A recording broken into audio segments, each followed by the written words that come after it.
Assalamualaikum warahmatullahi wabarakatuh. Ya, alhamdulillahirrahmanirrahim. Kita bisa bertemu kembali di video pembelajaran ya, di pertemuan kita hari ini.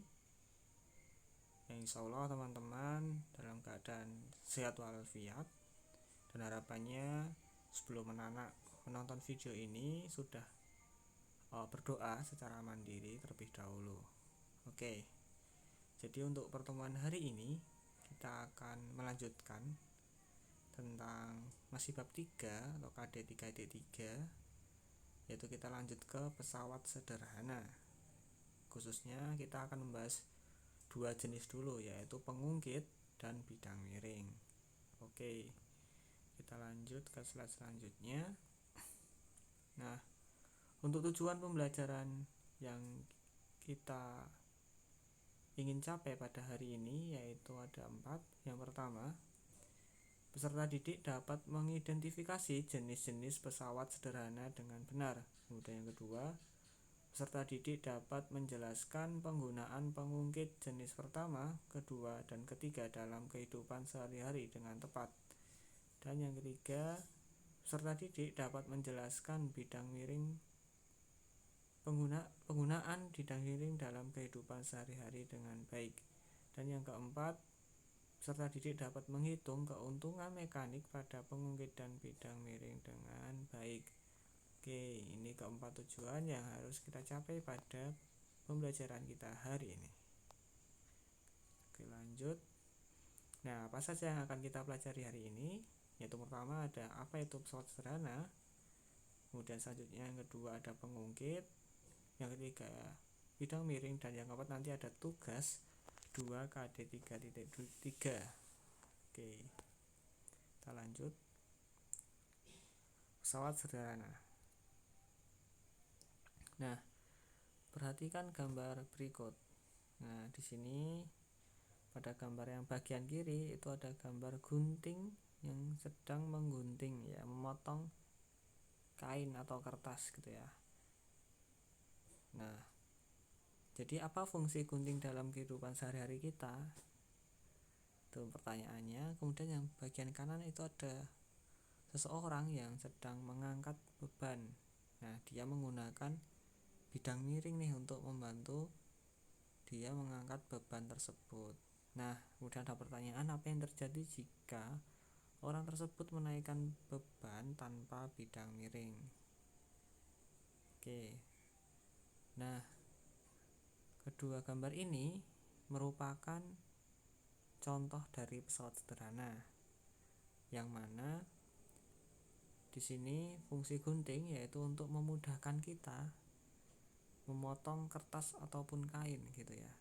Jika tidak ada gunting, tentu kita akan kesulitan ya untuk memotong kertas ataupun kain gitu ya. Nah, kemudian bagian kanan nih ada orang yang mengangkat beban. Nah, kalau tidak ada bidang miring gimana? Nah, padahal beban itu sangat berat.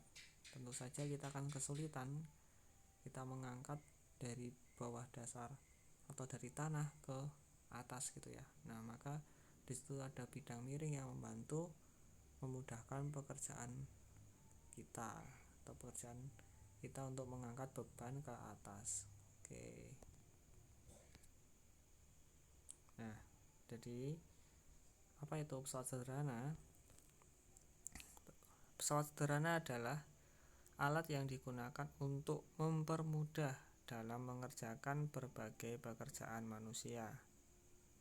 Nah, pesawat sederhana diciptakan untuk memudahkan pekerjaan, menghemat pengeluaran energi, mempersingkat waktu pekerjaan, dan mengubah arah gaya. Nah, jadi pesawat sederhana ini banyak juga jenisnya, dan semuanya itu untuk memudahkan manusia melakukan usaha. Jadi pesawat sederhana ini alat ya. Nah, yang mana alat ini ya fungsinya untuk memudahkan pekerjaan manusia atau meringankan manusia untuk melakukan usaha. Oke. Dan prinsip kerja pesawat sederhana ini dibagi menjadi beberapa jenis, yaitu yang pertama ada pengungkit atau tuas, kemudian bidang miring, kemudian katrol, dan yang terakhir ada roda berporos. Nah, untuk sementara kita akan membahas pengungkit dan bidang miring terlebih dahulu. Oke, kita lanjut ke pengungkit. Nah, apa itu pengungkit? Jadi pengungkit itu ada nama lainnya tuas ya. Pengungkit adalah alat yang memanfaatkan titik beban, titik kuasa, dan titik tumpu. Nah, untuk sistem kerja tuas itu terdiri dari 3 komponen, yaitu ada beban, titik tumpu, dan kuasa. Nah, titik tumpu itu apa? Titik tumpu itu biasanya disimbolkan dengan T besar ya. Adalah titik tempat sebagai tumpuan. Ya, titik tumpu ya jelas sebagai tumpuan. Kemudian titik kuasa atau K besar adalah titik tempat diadakannya kuasa atau gaya. Dan yang ketiga, titik beban atau disimbolkan dengan B adalah titik tempat bekerjanya atau diletakkannya beban. Oke, itu untuk masing-masing pengertian dari titik tumpu, kuasa, dan beban. Kemudian untuk prinsip kerja tuas, nah, yaitu semakin jauh jarak kuasa terhadap titik tumpu, maka semakin kecil gaya yang diperlukan untuk mengangkat beban. Nah, contohnya ketika kita ingin menaikkan suatu beban nih, nah, ada jungkat-jungkit. Ketika kita jarak kuasa terhadap titik tumpunya itu dekat, otomatis usaha yang kita lakukan akan jauh lebih berat atau lebih besar. Sebaliknya ketika jarak antara titik tumpu dengan kuasanya itu jauh, nah maka usaha yang kita lakukan atau yang kita berikan yaitu lebih kecil. Oke, kemudian pengungkit dapat memudahkan usaha dengan cara menggandakan gaya kuasa dan mengubah arah gaya.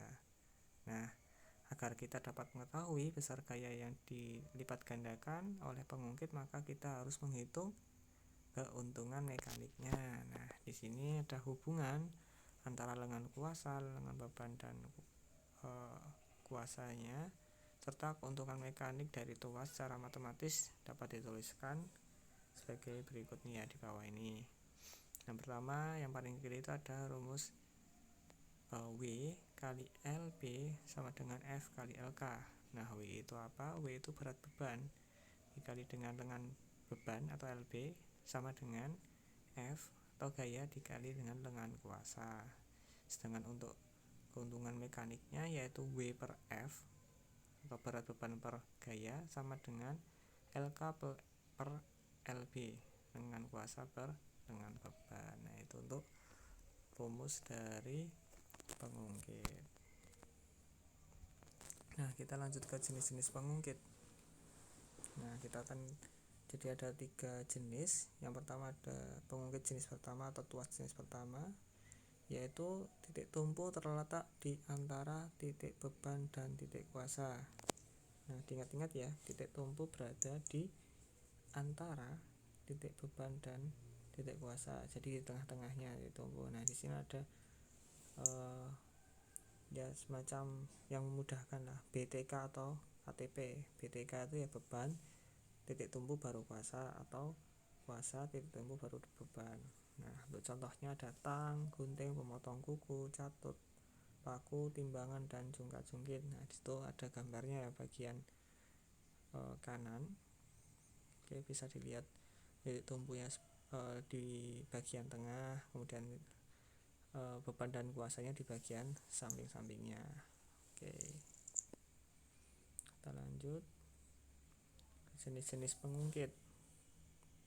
Yang kedua yaitu tuas jenis kedua, yang mana titik beban terletak di antara titik tumpu dan titik kuasa. Nah, sekarang bebannya yang di tengah, bisa TBK ataupun KBT, titik tumpu beban kuasa atau kuasa beban titik tumpu. Untuk contohnya ada kereta sorong atau gerobak, kemudian pemecah kemiri, pembuka kaleng, dan memotong kertas. Nah, ini ada contohnya ya, ada gambarnya bagian kanan.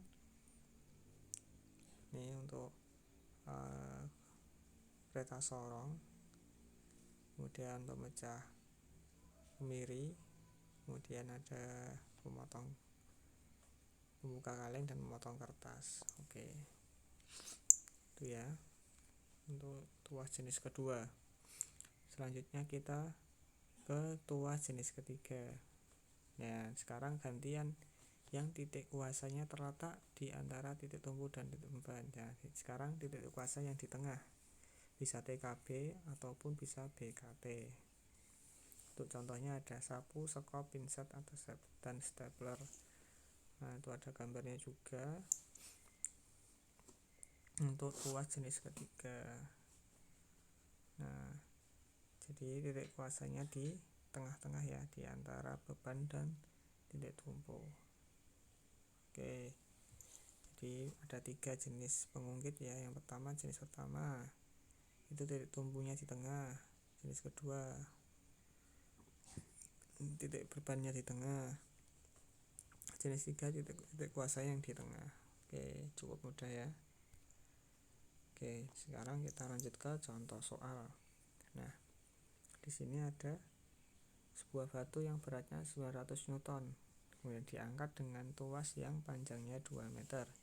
Jika dengan beban 50 cm dan titik tumpu berada di antara beban dan kuasa, hitunglah yang A, gaya yang diperlukan, dan B, keuntungan mekaniknya berapa. Nah, kita pakai diketahui dulu ya.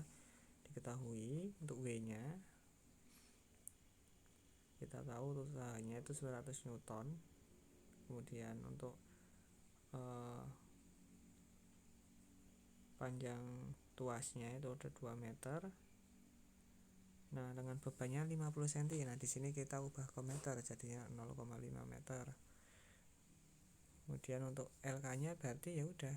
Tadi kan panjang tuasnya keseluruhan ada 2 meter dikurangi setengah meter, berarti tinggal 1,5 meter. Nah, itu untuk lengan kuasanya. Kemudian ditanyakan F dan KM-nya. Nah, yang pertama untuk F-nya. Nah, untuk F-nya itu kita menghitungnya tinggal LB per EK kali W. Oke, LB per EK kali W, jadi 0,5 per 1,5 kali 900, hasilnya 300 Newton. Nah, untuk keuntungan mekaniknya di sini belum Bapak cantumkan ya. Jadi untuk keuntungan mekaniknya ya udah tinggal kita masukkan ke rumus tadi di sini, jangan lupa. Nah, LK per LB, tinggal LK per LB bisa. LK nya berapa tadi? 1,5, LB nya setengah. Ya udah 1,5 bagi setengah berarti 3. Ya udah keuntungan mekaniknya itu 3. Oke, kita lanjut ke bidang miring. Nah, apa itu bidang miring? Jadi bidang miring itu merupakan bidang datar yang diletakkan miring atau membentuk sudut tertentu sehingga dapat memperkecil gaya kuasa. Bidang miring juga dapat diartikan sebagai permukaan datar yang menghubungkan dua tempat yang berbeda ketinggiannya. Untuk contoh penerapannya yaitu ada tangga, skrup, dan pisau. Nah, ini untuk contoh-contohnya ada gambarnya juga. Skrup, pisau, tangga, dan lain sebagainya. Besar gaya yang diperlukan dan keuntungan mekanik dari bidang miring secara matematis bisa dituliskan seperti ada gambar di bawah itu ya. Nah, jadi untuk keuntungan mekaniknya S per H sama dengan W per F. Untuk cari F nya sendiri, untuk cari gayanya, yaitu bisa W kali H per S. Nah, W nya itu tuh kan M kali G, bisa juga jadi M kali G kali H per S gitu ya. Untuk keterangannya, untuk F itu gaya, S itu panjang bidang miring, H itu tinggi bidang miringnya, W itu berat beban, KM keuntungan mekanik, dan M itu massa. Oke, kita ke contoh soal. Nah, di sini ada gambar ya, bidang miring yang mana ketinggiannya itu 75 cm, kemudian W-nya itu 4000 Newton dan S-nya 3 meter. Kemudian ditanyakan F-nya berapa atau gaya yang diperlukan untuk mendorong beban pada sistem di atas itu berapa. Ya udah, kita tinggal memakai rumus yang W per F sama dengan S per H. Nah di sini kan hanya kan masih cm ya, 75 cm ya, diubah menjadi meter dulu, jadi 0,75 meter. Kita masukkan ke rumus 4000 Newton per F sama dengan 3 meter per 0,75 meter. 4000 Newton per F sama dengan 4 ya, 3 meter bagi 0,75 itu 4. Udah, F nya tinggal 4000 Newton bagi 4 sama dengan F nya 1000 Newton. Jadi gaya yang diperlukan untuk mendorong beban pada sistem di atas yaitu 1000 Newton. Oke, seperti itu ya. Nah selanjutnya ada tugas nih, ada 2 soal. Yang pertama mirip ya dengan contoh soal tadi, kemudian yang kedua juga mirip. Nanti silahkan dikerjakan pada kertas atau buku tulis kalian menggunakan ballpoint, kemudian difoto dan dikumpulkan ke GCR atau bisa japri ke bapak WA ya, jika ada kendala. Nah maksimal pengumpulannya hari ini jam 12 malam. Oke, silahkan diakses untuk filenya pada Google Classroom. Apabila ada pertanyaan silahkan tanya ke bapak, bisa japri, tanya saja, jangan sungkan ya. Dan harapannya kalau ada yang kesulitan atau kendala langsung aja japri gitu ya, jangan menunggu bapak japri atau menunda-nunda tugas gitu ya. Oke, mungkin sekian dulu video pembelajarannya, semoga bermanfaat. Bapak tutup, wassalamualaikum warahmatullahi wabarakatuh.